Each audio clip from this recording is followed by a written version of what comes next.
जी, हमारा टॉपिक चल रहा था रिगार्डिंग साइटोस्केलेटन, ठीक है। और साइटोस्केलेटन में मैंने आप लोगों को खास तौर पर ये बात बताई थी कि तीन तरह के जो साइटोस्केलेटन हैं हमारे पास, उनमें सबसे इम्पोर्टेंट वो होते हैं, बल्कि आप सबसे इम्पोर्टेंट किसी को भी नहीं कह सकते।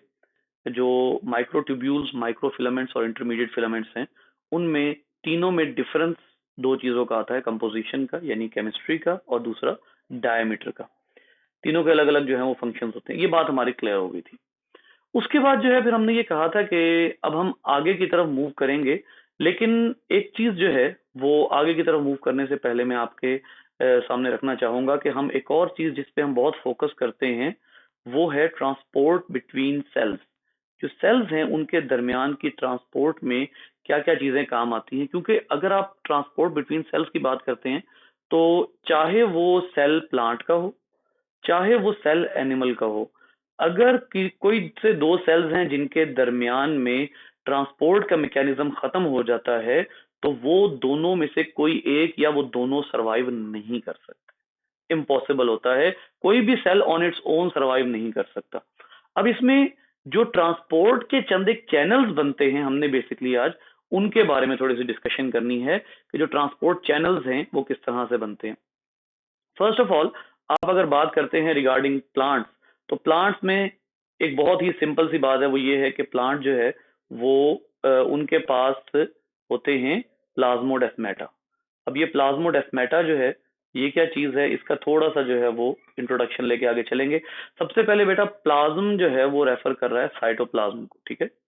और इससे क्या चीज साबित होती है, अगले वर्ड का तर्जुमा करके हम चलते हैं। डेस्मा का मतलब होता है बॉन्ड।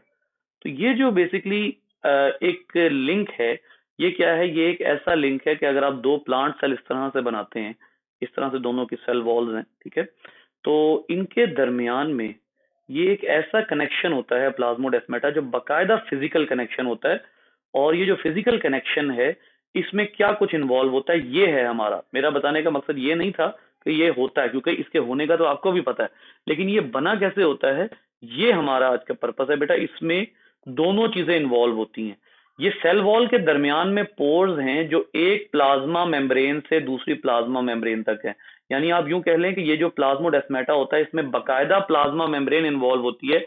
ऐसा नहीं होता कि ये जो पोर है ये सेल के अंदर से निकल के आ रहा है, बल्कि ये जो पोर होता है इसमें बकायदा प्लाज्मा मेम्ब्रेन इन्वॉल्व होती है। सेकेंडली, जो ये जो पोर्स है, अगर इसमें प्लाज्मा मेम्ब्रेन इन्वॉल्व है, तो दरमियान में से क्या चीज जो है दोनों की शेयर हो रही होती है, these both are sharing the cytoplasm, जिसकी वजह से आप इसको साइटोप्लाज्मिक बॉन्ड कहते हैं।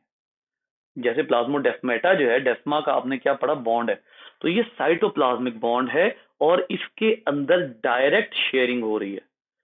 यानी कोई भी पोर या कोई परमिएबिलिटी, आप अगर कहें कि यहां पर सेमी परमिएबिलिटी, तो वो बाकी मेम्ब्रेन, यहां से यहां तक की मेम्ब्रेन तो सेमी परमिएबिलिटी कर रही है, लेकिन प्लाज्मोडेस्माटा अगर दोनों प्लांट्स आपस में शेयर कर रहे हैं तो उनमें कोई भी परमिएबिलिटी वाला चक्कर नहीं है, बल्कि इन प्लांट्स ने लिटरली फिजिकली साइटोप्लाज्म को जोड़ा होता है, और जो परमिएबिलिटी है वो दरमियान से बिल्कुल खत्म हुई होती है। इस हवाले से ये डायग्राम जो है, इसको जरा नोट कीजिए। ये देखिए यहां पर ये प्लाज्मोडेस्माटा जो है इन्होंने, ये अब वो साइटोप्लाज्मिक फिजिकल कनेक्शन है जो दोनों के दरमियान में, ठीक है। तो इस हवाले से बहुत क्लियर होना जरूरी होता है कि प्लांट के अंदर जो भी ट्रांसपोर्ट है वो इसके जरिए होती है। अच्छा, जो प्लांट के बारे में जब आप बात करते हैं, प्लांट की सेल वॉल्स के बारे में, तो सेल वॉल्स जो हैं प्लांट की, हम उसको तीन कैटेगरीज में डिवाइड करते हैं। एक वो जो हर सेल में होती है, इसको हर सेल में होने की वजह से आप क्या कहते हैं, प्राइमरी वॉल। और ऑब्वियस सी बात है, आपको अच्छे तरीके से पता है कि प्राइमरी वॉल किसकी बनी होती है। कुछ सेल होते हैं जो प्राइमरी वॉल को ही थिक करते रहते हैं, ठीक है। खास तौर पे प्राइमरी वॉल को थिक करते रहने वालों में कौन शामिल है, मोनोकॉट्स। मोनोकॉट्स वो प्लांट्स हैं कि जिनकी बहुत सी निशानियां होती हैं। सबसे पहली निशानी मोनोकॉट्स की मैं आप लोगों को एक मुख्तसरन बता देता हूं, क्योंकि बाद हम प्लांट्स की तरफ लेकर जा रहे हैं। मुख्तसरन जो मोनोकॉट्स की सबसे पहली निशानी होती है वो ये होती है कि अगर आप उसका एक पत्ता पकड़ते हैं जिसमें मल्टीपल वेन्स हैं, लेकिन वो वेन्स ब्रांच नहीं हो रही। बहुत से पत्ते आपके सामने, आप लोग बहुत से पत्ते ऐसे देख सकते हैं, आपके नॉर्मल ऑब्जर्वेशन में आए होंगे, जिनका एक तो तना कभी भी मोटा नहीं होगा, मोनोकॉट प्लांट का तना कभी भी मोटा नहीं होगा। दूसरा, उसका जो पत्ता होगा उसमें स्ट्रेट ब्रांचेस होंगी, उसके अंदर कोई जो है वो फर्दर स्मॉल ब्रांचिंग नहीं होगी। जिस तरह कैपिलरीज की ब्रांचिंग होती है उस तरह नहीं होती। तो मोनोकॉट्स जो है उनके अंदर ज्यादातर सिर्फ और सिर्फ प्राइमरी वॉल जो है वो थिक होने की तरफ जाती है। सेकेंडरी वॉल क्या होता है कि प्राइमरी वॉल, अच्छा इसके हवाले से, प्राइमरी वॉल जो है उसी में से एक मटेरियल निकलता है जिसको कहा जाता है मिडल लेमेला। ये जो मिडल लेमेला है इसके बारे में आमतौर पे जो स्टूडेंट्स है वो कंफ्यूजन में रहते हैं। देखिए, जब दो सेल अभी ताजा ताजा डिवाइड होते हैं ना, जस्ट वो डिवाइड हुए हैं, तो उन दोनों सेल्स की जो प्राइमरी वॉल होती है वो बहुत ही थिन होती है। जैसे ये है, ये प्लाज्मा मेम्ब्रेन है। अब इनकी प्राइमरी वॉल बड़ी थिन सी होती है, बहुत ही, जैसे खास तौर पे प्लांट के एम्ब्रियोनिक सेल हैं। इनको दरमियान से जोड़े रखने के लिए यहाँ पर खास तौर पर एक मटेरियल रिलीज होता है जिसको पेक्टिन कहा जाता है, और ये पेक्टिन इवन जेली और जैम वगैरह में भी यूज होता है। इसका काम क्या होता है, ये इन दोनों सेल्स को बाकायदा जोड़े रखता है। ये इन दोनों सेल्स को सिर्फ जोड़े रखने में काम आता है, जिसकी वजह से आप क्या कह देते हैं इसको, इसको आप कह देते हैं कि ये शायद सेल वॉल है। It is not a cell wall, it is just an adhesive material जो कि इन दोनों को जोड़े रखता है। ठीक है, तो ये जो सेल वॉल है ये आहिस्ता आहिस्ता जब थिक हो जाती है तो फिर उसके बाद एक खास टाइम के बाद जाकर जो मिडल लेमेला है वो रिमूव करवा दिया जाता है, और फिर उस मिडल लेमेला को रिमूव करके दरमियान में क्या बनता है, प्लाज्मोडेस्मेटा बनता है। ठीक है, और उसके बाद फिर क्या है कि प्लाज्मोडेस्मेटा जब एक दफा बन गया, फिर कुछ सेल्स होते हैं, सम सेल्स फॉर एग्जांपल, खास तौर पर वो सेल्स जो डाइकॉट स्टेम में होते हैं। अब डाइकॉट आपके सामने जितने इस वक्त प्लांट, खास तौर पर 2, 2.5 या 3 फुट से ऊपर जिन प्लांट्स का कद होता है, वो जितने प्लांट्स इस वक्त आपके सामने मौजूद हैं उनमें ऑलमोस्ट सब में डाइकॉट स्टेम होता है। और डाइकॉट स्टेम जो है उसका एक फीचर होता है, उनके अंदर सेकेंडरी वॉल आती है। ठीक है, और सेकेंडरी वॉल जो है इसके बारे में भी थोड़ा सा हम डिस्कस कर लेते हैं, लेकिन इसके बारे में ज्यादा डिस्कशन नहीं है। ये एक ऐसी वॉल है which forms inside the primary wall. इसको इस वजह से नहीं कहा जाता कि ये बाहर बनेगी, ये भी जो है वो, या अंदर बनेगी, या ये बाद में बनती है, नहीं। प्राइमरी को प्राइमरी इस वजह से नहीं कहा जाता कि ये पहले बनती है, सेकेंडरी को सेकेंडरी इस वजह से नहीं कहा जाता कि ये बाद में बनती है।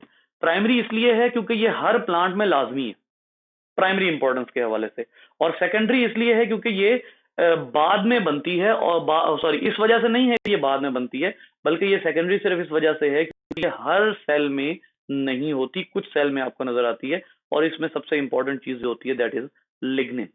ठीक है, और ये जो लिग्निन है इसका काम ही सिर्फ और सिर्फ क्या है, सपोर्ट प्रोवाइड करना। एग्जांपल इसकी दे दूं, बेटा जाइलम सेल, जाइलम सेल के अंदर साइटोप्लाज्म नहीं होता, जाइलम सेल डेड होते हैं सारे, जितने जाइलम सेल होते हैं सब डेड होते हैं। जो कंडक्शन कर रहे हैं नहीं कर रहे, सब के सब डेड हैं। लेकिन जाइलम सेल की जो सेकेंडरी वॉल होती है वो उसको एक अपराइट पोस्चर देती है। आप जो है वो ये कह सकते हैं कि जो लिग्निन की एडिशन है वो जाइलम को एक डक्ट बनाती है जिसके अंदर से वाटर फिर ऊपर तक जाता है, लीव तक। ठीक है, तो ये जो बॉल होती है इसकी फॉर्मेशन बाद में होती है। यहाँ पर थोड़ा सा अगर हम देख लेते हैं, एक तो हमने ये बड़ी जरूरी चीज पढ़नी है जिसको हम कहते हैं extra cellular matrix of animal cell, ये भी हमने जरूर पढ़नी है। लेकिन उससे पहले स्ट्रेंथनिंग ऑफ प्लांट सेल के बारे में पढ़ेंगे। एक तो हमने ट्रांसपोर्ट पढ़ा, दूसरा ये है कि जो स्ट्रेंथनिंग है, यानी जो हमारा जो प्लांट सेल होता है उसकी स्ट्रेंथनिंग कैसे होती है, तो उसमें एक तो चीज शामिल है सेल वॉल। लेकिन ये बात भी मत भूलिए कि सेल वॉल अगर नहीं भी है तब भी उसकी स्ट्रेंथनिंग में एक चीज और जो शामिल है वो उसके साइटोस्केलेटन है। साइटोस्केलेटन जो है वो ऐसे प्रोटीन फिलामेंट्स हैं जिनके होते हुए अगर प्लांट सेल में सेल वॉल ना भी हो, ये मैं बड़ी इंपॉर्टेंट बात करने लगा हूं, अगर प्लांट सेल में सेल वॉल ना भी हो तब भी प्लांट अपनी शेप उस हद तक जरूर बरकरार रखेगा जब तक उसके अंदर साइटोस्केलेटन और वाटर की कंपोजिशन एक नॉर्मल हालत में मौजूद है। प्लांट की सेल वॉल किस काम में हेल्प करती है, कुछ दिन पहले मैंने आपसे जिक्र किया था, मैंने आपको कहा था कि प्लांट की सेल वॉल अगर फ्लेक्सिड हो ना तो दोनों सेल एक दूसरे से फासले फासले पर हो जाती हैं। हर सेल, जैसे ये दो सेल हैं ये आपस में जुड़े हुए हैं, ऐसे जैसे ही इनमें से वाटर निकलेगा ये दोनों सुकड़ जाएंगे और एक दूसरे से फासले पे हो जाएंगे, प्लांट भी क्या हो जाएगा, मुरझाना शुरू हो जाएगा। लेकिन जब इसमें आप पानी भरेंगे तो ये दोनों सेल फूलेंगे, यहां काम आती है सेल वॉल। क्योंकि जब एक दफा सेल फूलता है तो उसके बाद फिर उसके अंदर खतरा ये होता है कि वो बर्स्ट हो जाएगा। सेल वॉल का प्लांट में ज्यादातर फंक्शन ओवरऑल सपोर्ट है स्टेम की, ना कि सेल की। सेल की सपोर्ट ज्यादातर जो है वो माइक्रोट्यूब्यूल्स के जरिए यानी साइटोस्केलेटन के जरिए आती है। अच्छा, इसके बाद जो है वो बात आ गई, ओके हमने यहाँ पर बात खत्म कर दी रिगार्डिंग प्लांट्स। हमने कहा कि जी सपोर्ट जो है वो हमें पता लग गई, support in plants. But what about support in animals? हमारा ये एक एस्टेब्लिश्ड रूल है कि कुछ बैक्टीरिया और कुछ यूकैरियोटिक सेल्स के अलावा, दोबारा सुनिए, कुछ बैक्टीरिया, बैक्टीरिया की एक फैमिली होती है माइकोप्लाज्मा, उनके अंदर सेल वॉल नहीं होती। नंबर टू, कुछ यूकैरियोट्स होते हैं जिनके अंदर सेल वॉल नहीं होती, यूनिसेलुलर सेल्स, ठीक है। यानी वो सेल्स जो यूकैरियोट हैं, यूकैरियोट लेकिन एनिमल नेचर के हैं, उनमें से किसी सेल में आपको सेल वॉल नहीं मिलेगी। बाकी तमाम के तमाम जितने सेल्स हैं उनमें आपको सेल वॉल मिलेगी, सिवाय माइकोप्लाज्मा के, वो प्रोकैरियोटिक है। सेल वॉल यहां पर एब्सेंट है। तो अब अगर ये जो सपोर्ट है ये कैसे है, ये कैसे मिलेगी, कौन इसको सपोर्ट करेगा? सबसे पहला जवाब जो है वो वंस अगेन साइटोस्केलेटन ही है, जिसका फैक्टर आप इवन पिछले दिनों की इंफॉर्मेशन जो मैंने एक लेटेस्ट इंफॉर्मेशन आपसे शेयर की थी उसके मुताबिक बैक्टीरियल सेल यानी प्रोकैरियोटिक सेल में भी साइटोस्केलेटन मौजूद है। तो सेल वॉल जो है वो एनिमल सेल में नहीं है। तो फिर ये एनिमल सेल अपना स्ट्रक्चर बाहर से कैसे मेंटेन करते हैं? बेटा याद रखिए, instead of cell wall, animal cell में सेल वॉल नहीं है, लेकिन instead instead of cell wall animal cells are supported by extra cellular matrix. ये एक्स्ट्रा सेलुलर मैट्रिक्स जो है ये असल में एनिमल सेल को सपोर्ट करता है। और बजाय इसके कि मैं यहां पर लंबी लिस्ट बनाऊं, हम बुक को ही देख लेते हैं कि बुक में कौन कौन सी टाइप्स होती हैं। सबसे पहले तो एक्स्ट्रा सेलुलर मैट्रिक्स, बेटा हमारी बॉडी में 50% एक प्रोटीन है जो मौजूद है, और वो है कोलेजन, जिसका मैंने कल भी आपसे जिक्र किया था। कोलेजन एक ऐसी प्रोटीन है कि जो हार्ड है, दूसरा उसका एक सिरा इंसोल्यूबल होता है, दूसरा सिरा सोल्यूबल होता है, ठीक है। और ये एक ऐसी प्रोटीन है कि जिसको आप फिब्रस प्रोटीन्स में काउंट करते हैं। फिब्रस प्रोटीन्स की पहली निशानी ये होती है कि वो हाइड्रोफिलिक तो होती है लेकिन इनसोल्यूबल होती हैं, यानी वाटर में अपनी शेप चेंज नहीं करती। यहां पर ये देखिए, collagen accounts for 40% of the total protein in human body. अब कोलेजन बनती कैसे है? ये एक ग्लाइकोप्रोटीन है, ठीक है। और मजीद इसको ये जो ग्लाइकोप्रोटीन है, इसके बारे में आप इसकी केमिस्ट्री अच्छे तरीके से जान सकते हैं। केमिस्ट्री ग्लाइकोप्रोटीन की क्या होगी? Carbohydrate plus protein component. यानी इसको एक तो इनसॉल्युबल कार्बोहाइड्रेट स्ट्रॉन्ग करते हैं, नंबर टू इसको प्रोटीन जो है वो फिब्रस प्रोटीन, ये मिलकर एक पूरी कोलेजन बनती है। आप कोलेजन को ये नहीं कह सकते कि ये सिर्फ प्रोटीन है, कोलेजन कॉन्जुगेटेड मॉलिक्यूल है, जिसके बारे में आप जो है वो एफएससी या दूसरी बुक्स वगैरह में पढ़ते रहे हैं। तो कोलेजन, क्या सिर्फ कोलेजन हेल्प करता है? जरा इधर देखिएगा, ये आपके पास यहां से यहां तक का जितना मटेरियल है ये आपके पास है एक्स्ट्रा सेलुलर फ्लूइड। इस एक्स्ट्रा सेलुलर फ्लूइड में कोलेजन किधर है? ये जो आपको स्ट्रॉन्ग पाइप्स नजर आ रहे हैं, स्ट्रॉन्ग धागे नजर आ रहे हैं, दीज आर कोलेजन फाइबर्स। ये कोलेजन फाइबर्स जो हैं, ये सबसे बड़ी बात ये है कि ये कोलेजन फाइबर्स कॉन्ट्रैक्ट नहीं होते, स्ट्रेच नहीं होते। कल मैंने आपको एक छोटी सी बात कही थी कि जो जो फाइबर्स कॉन्ट्रैक्ट होते हैं वो हमारी सेल की मूवमेंट में, लोकोमोशन में तो जरूर जो है वो पार्ट प्ले कर सकते हैं, लेकिन वो फाइबर्स जो कॉन्ट्रैक्ट हो सकते हैं वो हमारे सेल की सपोर्ट के लिए काम नहीं कर सकते। हमने कल कॉन्ट्रैक्ट होने वाले फाइबर्स में पढ़े थे माइक्रोफिलामेंट्स, वो कॉन्ट्रैक्ट हो जाते हैं जिनमें एक्टिन आ जाता है, मसल्स वाला जो है। लेकिन माइक्रोफिलामेंट्स को आप सेल के बाहर सेल की सपोर्ट के लिए यूज नहीं कर सकते। यहां पर इंटरमीडिएट फिलामेंट्स भी होते हैं।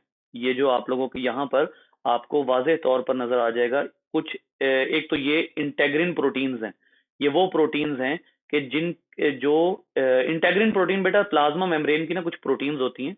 यहाँ पर एक जो है वो आपको एग्जांपल देता हूँ, जो प्लाज्मा मेम्ब्रेन की प्रोटीन्स हैं उनमें कुछ प्रोटीन्स होती हैं जिनको आप कहते हैं नंबर 1 ये प्रोटीन होती है जिनको आप कहते हैं इंटेग्रिन। इंटेग्रिन वो हैं जो कि प्लाज्मा मेम्ब्रेन के अंदर धंसी हुई होती है, प्लाज्मा मेम्ब्रेन के अंदर धंसी हुई, ठीक है, ये इंटेग्रिन होती हैं। दूसरी टाइप की प्रोटीन होती है जिनको आप कहते हैं पेरिफेरल प्रोटीन। पेरिफेरल प्रोटीन्स वो वाली होती हैं जो कि प्लाज्मा मेम्ब्रेन के अंदर और बाहर होती हैं। पेरिफेरल में एक आ जाते हैं इंट्रिंसिक, जो प्लाज्मा मेम्ब्रेन के अंदर हैं लेकिन उसमें धंसी हुई नहीं है। दूसरी तरह की प्रोटीन आती है पेरिफेरल में जिनको आप कहते हैं एक्सट्रिंसिक, जो प्लाज्मा मेम्ब्रेन के बाहर हैं, ठीक है। तो ये देखिएगा कि ये इंट्रिंसिक प्रोटीन्स हैं, इनका फंक्शन क्या है, इनके साथ एक अदद और खास किस्म की जो है वो मॉलिक्यूल जुड़ा हुआ होता है। ये मॉलिक्यूल कहलाता है फाइब्रोनेक्टिन। ये भी कॉन्जुगेटेड मॉलिक्यूल है, प्रोटीन प्लस पॉलीसेकेराइड। ये जो प्रोटीन प्लस पॉलीसेकेराइड है, ये मॉलिक्यूल जो है वो इस कोलेजिन को इस प्रोटीन के साथ जोड़ता है। यानी अगर आप इतने हिस्से को एनिमल सेल की सेल वॉल कह दें लूजली, मतलब गलत है अगर से कहना, लेकिन अगर आप इसको एनिमल सेल की सेल वॉल कह दें तो इतना भी गलत ना होगा। क्यों?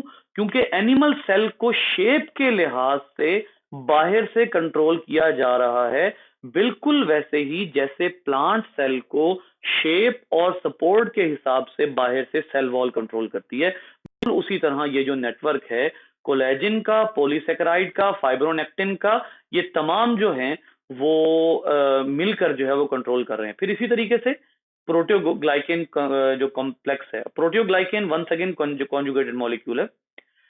अब ये क्या करता है, ये पॉलीसेकेराइड है और ये नॉन कोवलेंटली अटैच होता है। नॉन कोवलेंट अटैचमेंट से क्या मुराद होगी, आप लोग इजीली गेस कर सकते हैं। नॉन कोवलेंट अटैचमेंट से मुराद ये है कि इनके दरमियान में फोर्सेस हैं वो फोर्सेस हैं जो कि इंटरमॉलिकुलर फोर्सेस होती है, जैसे हाइड्रोजन बॉन्डिंग है, जैसे वॉन्डरवॉल फोर्सेस हैं, डिस्पर्शन फोर्सेस हैं। लंडन डिस्पर्शन तो खैर यहाँ नहीं होंगी, लेकिन वो फोर्सेस जो नॉन कोवलेंट फोर्सेस हैं वो इनको आपस में ज्वाइन किए हुए हैं और इनको जो है वो जोड़े हुए हैं। तो ये पूरा जो नेटवर्क है, आपको पता है कि प्लाज्मा मेम्ब्रेन के बाहर का एक हिस्सा होता है जिसको आप कहते हैं ग्लाइकोकैलिक्स। ये ग्लाइकोकैलिक्स है। असल में ये जो आप हिस्सा इस वक्त पढ़ रहे हैं ये ग्लाइकोकैलिक्स होता है। ये वो पूरा हिस्सा है कि जो सेल के बाहर का हिस्सा है और किसी ना किसी तरह सेल के काम आ रहा है, ठीक है। तो इस वजह से जो है वो इसको आप ग्लाइकोकैलिक्स कहते हैं और ये ट्रांसपोर्ट में भी हेल्प करता है और उसके अलावा जो है वो सपोर्ट में भी हेल्प करता है। यहां आपको एक बात जो है वो और बताता हूं, और वो ये है बेटा कि ये जो आपका फाइब्रोनेक्टिन का नेटवर्क है या कोलेजन का नेटवर्क है, ये सिर्फ यही काम नहीं करता कि सेल को सपोर्ट करता है, बल्कि ये एक अदद और काम करता है। उसके लिए मैं ये पिक्चर जो है वो लेकर जाऊंगा, वो जो मेरी व्हाइट बोर्ड शीट है उसके ऊपर, वहां पर इसको जो है वो हम डिस्कस करेंगे। यहां से हम इसको उठाते हैं। ये देखिए, ये जो अब आपके सामने पूरी डायग्राम है, इसके मुताबिक जरा गौर कीजिएगा, ये कुछ माइक्रो फिलामेंट्स हैं जो अंदर की तरफ से इन इंटेग्रिन्स के साथ जुड़े हुए हैं। ये देखिए, अब ये जो इंटेग्रिन्स है ना, इनके साथ ये कुछ प्रोटीन्स जुड़ी हुई हैं। फॉर एग्जांपल यहां पर कुछ प्रोटीन्स जुड़ी होती हैं जिनके बारे में आप ये कहते हैं जो स्टार्ट करवाती हैं रिएक्शन कास्केड। अगर आप लोगों को रिएक्शन कास्केड का नहीं पता तो कास्केड एक ऐसा वर्ड है जिसका मतलब होता है तसलसल, ठीक है। आप लोगों को एक चीज पता है, सेलुलर सिग्नलिंग। सेलुलर सिग्नलिंग, ठीक है। सेलुलर सिग्नलिंग क्या होता है? सेलुलर सिग्नलिंग जो है वो एक ऐसा फिनोमिना है कि जिसमें एक सेल केमिकल रिलीज करता है और वो दूसरे सेल को जो है वो किसी बात की इंफॉर्मेशन देता है। लेकिन ये सेलुलर सिग्नलिंग सिर्फ केमिकल नहीं होती, बल्कि ये सेलुलर सिग्नलिंग मैकेनिकल भी होती है। जो मैकेनिकल सिग्नलिंग है वो कैसे होती है? फॉर एग्जाम्पल, अगर जो है वो कोई सेल किसी दूसरे सेल को किसी भी चीज के हवाले से इंटीमेट करना चाह रहा है, किसी भी चीज के हवाले से जो है वो इन्फॉर्म करना चाह रहा है, या सेलुलर मूवमेंट इसमें शामिल है, तो क्या होता है कि वो सिग्नल जो है वो इन कोलेजन्स पर रिसीव होता है। ये कोलेजन, या आप यूं कह लीजिए कि जस्ट लाइक जो थरथराहट है ना कोलेजन के, वो मैकेनिकल सिग्नल रिसीव करने से जो कोलेजन की थरथराहट है, वो थरथराहट कहां तक फील की जाती है? फाइब्रोनेक्टिन से होती हुई इन इंटेग्रिन तक आती है। ये इंटेग्रिन खास अंदाज से वो वाइब्रेशन ट्रांसपोर्ट करते हैं इस प्रोटीन को।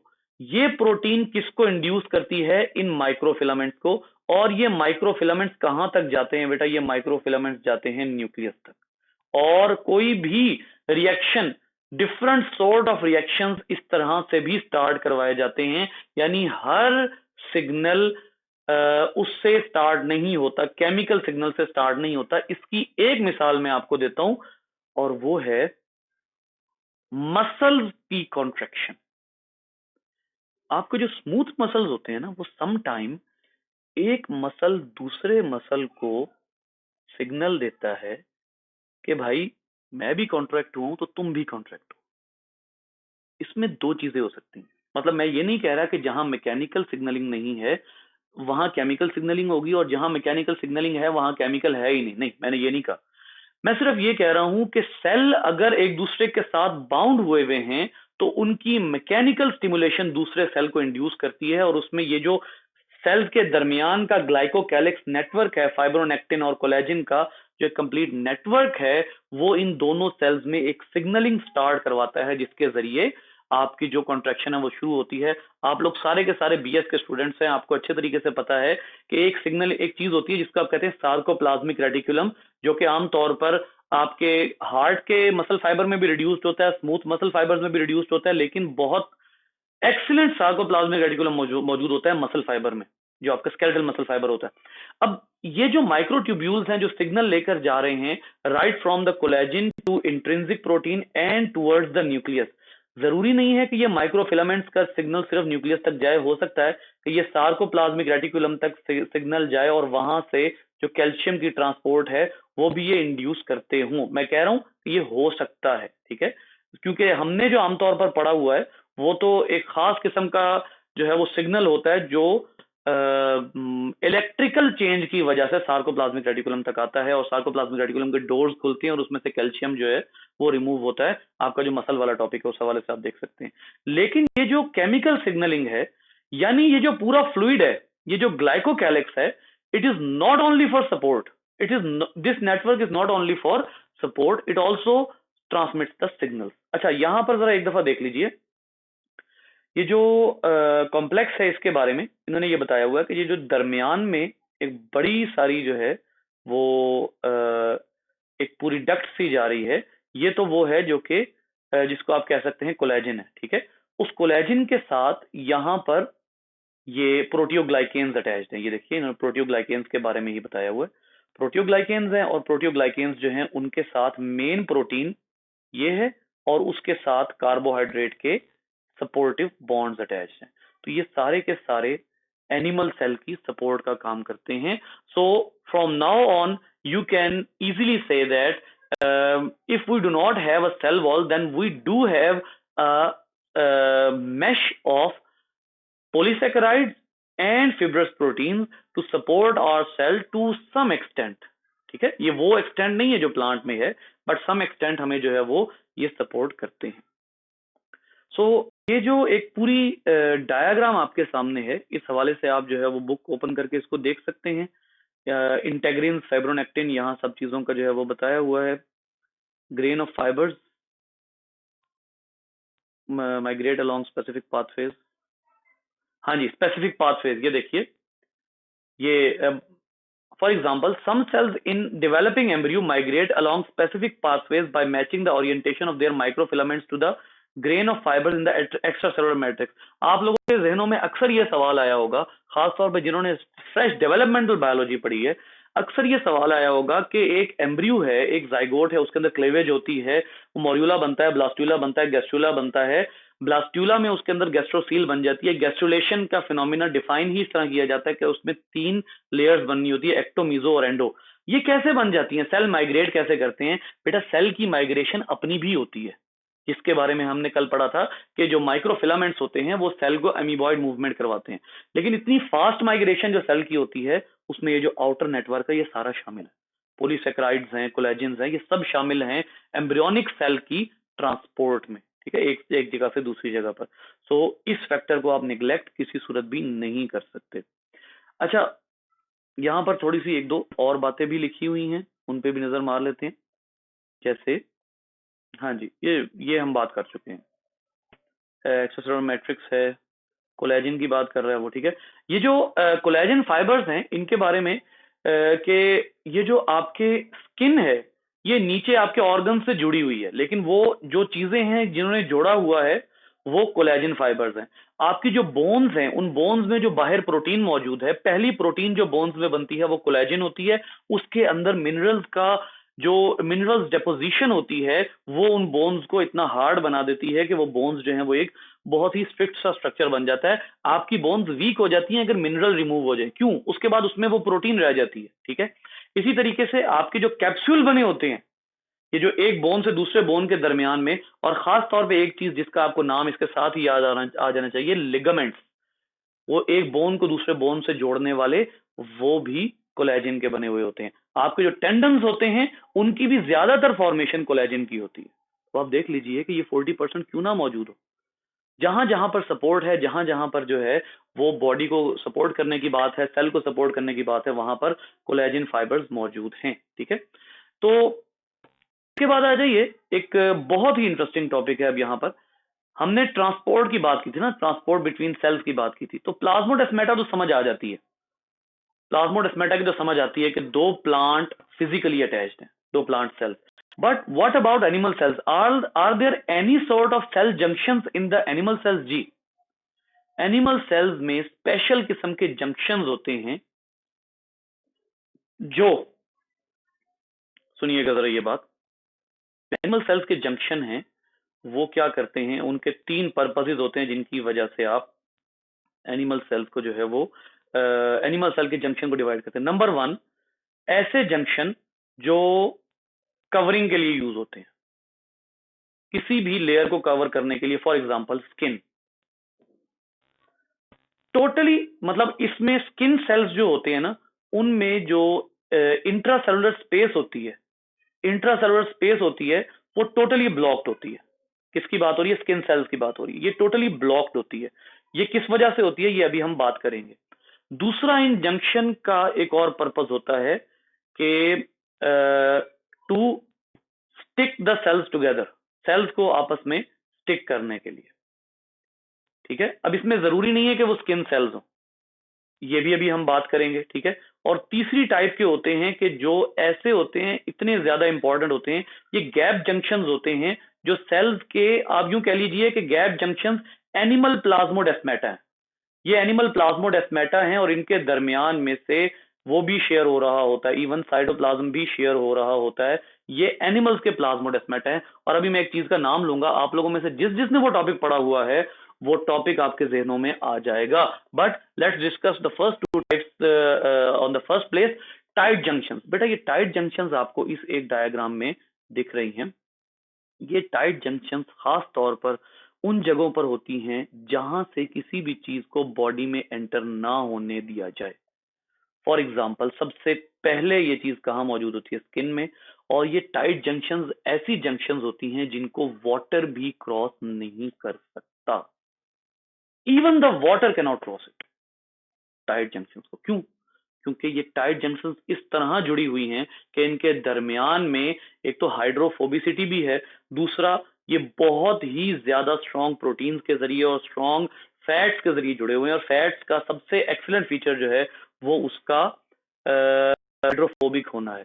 तो सबसे पहली चीज जो आप लोगों के सामने यहाँ पर है वो टाइट जंक्शंस है। देखिएगा, forming continuous seals around the cells. Tight junction establish a barrier that prevents leakage of extracellular fluid. किसी भी तरह की लीकेज, अब वो किसी भी तरह की लीकेज क्या हो सकती है कि आपके जो स्टमक है, स्टमक के अंदर बहुत ही जबरदस्त किस्म का एसिड रिलीज होता है। अब अगर स्टमक के सेल्स में जो स्टमक की अंदर की जो लेयर है जिसको आप एपिथेलियल लेयर कहते हैं, सबसे अंदर की लेयर जो एपिथेलियल लेयर है उसके कुछ सेल्स ऐसे होते हैं जो ग्लैंडुलर होते हैं, वो साइड पे कर दें। बाकी पूरी एपिथेलियल लेयर टाइट जंक्शंस के जरिए आपस में जुड़ी हुई होती है ताकि वो जो एसिड है वो बाहर ना जाए। क्योंकि अगर वो एसिड मसल तक चला जाता है तो मसल को तो वो आराम से क्रॉस करके बाहर चला जाएगा।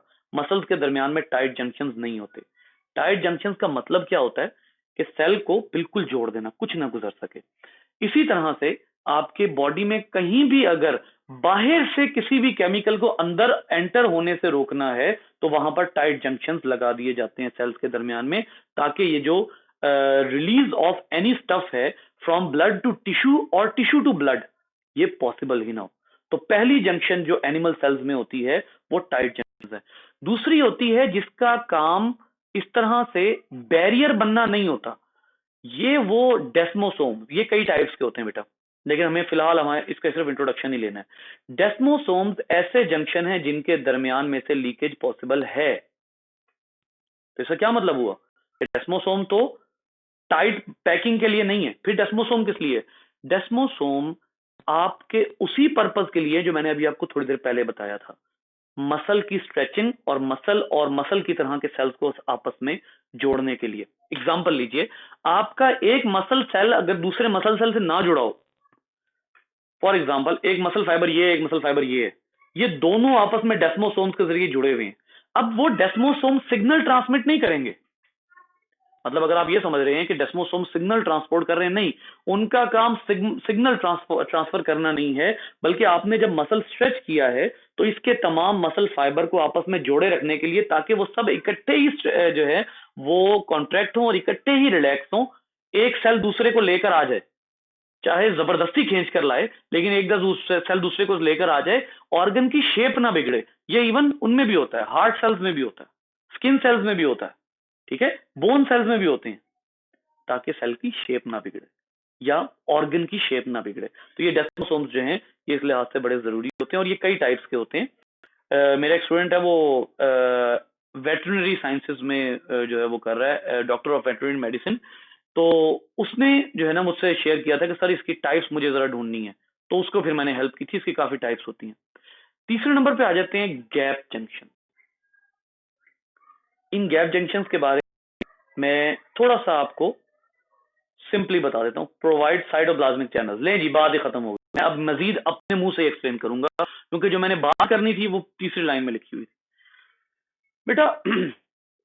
दो बातें। पहली बात, साइनेप्स क्या होता है?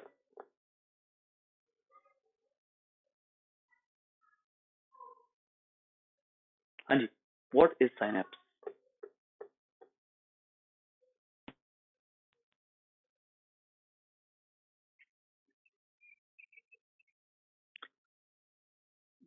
जी बिल्कुल, न्यूरोट्रांसमीटर ट्रांसफर किए जाते हैं, ठीक है, ठीक है।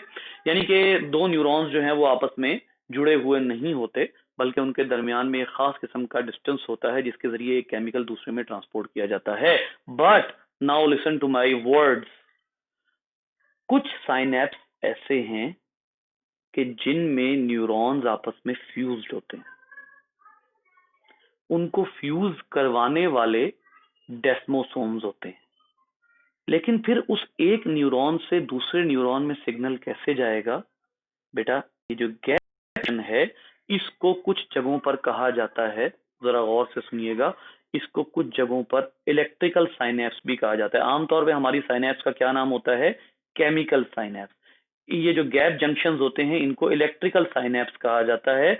और इलेक्ट्रिकल साइनेप्स क्या होता है कि जब दोनों के दरमियान में कोई डिस्टेंस ना हो, दोनों न्यूरॉन्स आपस में फ्यूज हुए हुए, उनकी प्लाज्मा मेम्ब्रेन जुड़ी हुई हो और उनके साइटोप्लाज्म फिजिकली एक दूसरे में मिक्स हो रहे हो, तो ऐसा जंक्शन गैप जंक्शन कहलाता है। और ये हमारे ब्रेन के बहुत से न्यूरॉन्स में इलेक्ट्रिकल साइनेप्स भी होती है, यानी केमिकल ट्रांसपोर्ट नहीं करना पड़ता, फौरी तौर पर ट्रांसपोर्ट हो जाता है। आपने कभी ये सोचा हो कि आखिर किस हद तक केमिकल एफिशिएंट होगा भाई?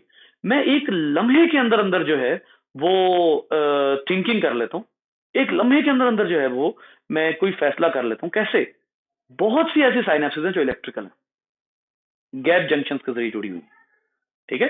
So this is why they have such a quick response, they have such a quick storage of memory, ठीक है। इस वजह से गैप जंक्शंस की एक और मिसाल आपको मैं देता हूं। हाँ हाँ, बहुत मजे की मिसाल है, और वो है बेटा हार्ट मसल सेल्स। ये जो आपके हार्ट मसल सेल्स होते हैं ना, इनमें अगर आपको याद हो तो हार्ट मसल सेल्स जो है ना वो इस तरह बनाए जाते हैं आमतौर पे ना, एक मसल सेल ऐसे है, एक हार्ट की फाइबर ऐसे है, फिर उसके बाद दूसरी जो है वो इस तरह से ब्रांच ऐसे, फिर उसके बाद तीसरी ऐसे बनाई जाती है। ये जो हार्ट के मसल होते हैं ना, इनके दरमियान में खास अंदाज से ये तमाम के तमाम आपस में जुड़े हुए होते हैं ये, और जिसकी वजह से जो गैप जंक्शन होता है, जिसकी वजह से अगर एक में कैल्शियम रिलीज हो जाए या सोडियम अंदर आ जाए या पोटेशियम बाहर चला जाए, तो बाकी सब में वो सिग्नल कैसे ट्रांसपोर्ट होता है, गैप जंक्शन की वजह से। इवन आपको अब यहां पर एक और बात बताता हूं बेटा, एसए नोड और एवी नोड, मुझे बताने की जरूरत नहीं है ये क्या होते हैं। एसए नोड और एवी नोड में जो इलेक्ट्रिसिटी का जो ट्रेवलिंग डिस्टेंस होता है वो अप्रोक्सीमेटली 0.12 सेकेंड्स होता है या 13 होता है। ये जो फर्क आता है ये किस वजह से आता है, ये आता है लेस गैप जंक्शंस की वजह से। जो मेम्ब्रेन में गैप जंक्शंस हैं वो कम हो जाते हैं, जिसकी वजह से इलेक्ट्रिसिटी जो है वो ट्रांसपोर्ट होने में देर हो जाती है। और एसए और एवी के दरमियान में 0.13 सेकंड का फर्क लाजमी है, क्योंकि अगर दोनों इकट्ठे धड़क गए या वो पहले धड़क गया तो काम बहुत खराब हो जाता है। और ये जो लाजमी का ये जो फर्क है, ये गैप जंक्शन कम रख के किया जा सकता है। फिर एक खास किस्म के न्यूरॉन्स होते हैं, हमारी पूरी बॉडी में होते हैं, उनको आप कहते हैं परकिंजी फाइबर्स। ये जो परकिंजी फाइबर्स हैं, इनका सबसे बड़ा फीचर ही क्या है, they have very abundant gap junction, बहुत ज्यादा गैप जंक्शंस हैं, जिसकी वजह से इनके अंदर जो इलेक्ट्रिसिटी होती है वो एक बॉडी के एक सिरे से दूसरी दूसरी जगह पर सिर्फ और सिर्फ इन डायरेक्ट फिजिकल कांटेक्ट की वजह से ट्रांसपोर्ट होती है। तो आप अंदाजा लगा सकते हैं कि जिस जगह पर तेज ट्रांसपोर्ट रखनी है वहां पर सेल कुछ भी कर सकता है तेज ट्रांसपोर्ट के लिए। और इवन ये गैप जंक्शंस जो हैं ये इनमें भी हो सकते हैं, आपके जो स्मूथ मसल्स होते हैं। ठीक है, so this is all about this chapter. और ये जो आपकी जो ट्रांसपोर्ट है प्लस सेल्स का जो आपस में ताल्लुक है, ये भी हमें काफी हद तक क्लियर हो जाता है। जी बेटा, अगर आप लोग क्वेश्चन है तो जरूर बताइए।